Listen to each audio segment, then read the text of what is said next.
pamundësimin që ja kemi bërë ne PDK-s që ta ripërtrijnë regjimin e vjetër me një qeveri të re, në të njëjtën kohë e kanë shndruar në një bllokim të shumicës parlamentare që të mos lejohet që ne ta konstituojmë kuvendin e më pas ta formojmë edhe qeverinë e re.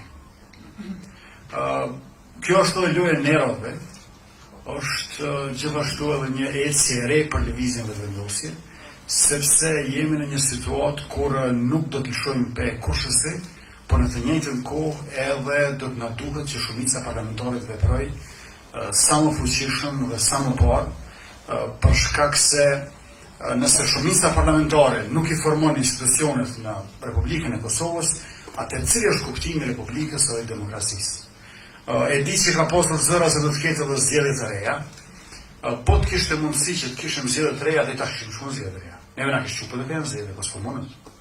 Nuk ka as bazë ligjore, as kushtetuese, sepse formulimet juridike janë shumë eksplicite sa i përket konstituimit të kuvendit. Pra ata mendojnë garën zgjedhore si një garë automobilistike, kush duli pari me marrë kupën. Po Republika nuk është garë automobilistike. Zgjedhja demokratike në Republikë është kush e formon shumicën e tërësisë. Tërësia është çështja, e shumica është vendimare. Pra jo kush është i pari në garë, po kush e formon shumicën. Ka pafund raste të tjera në shtete të tjera në banë botës, ku partia e parë sa arrin me kriju shumicën. Edhe këtë është e para, se Republika e tillë është republikë parlamentare demokratike.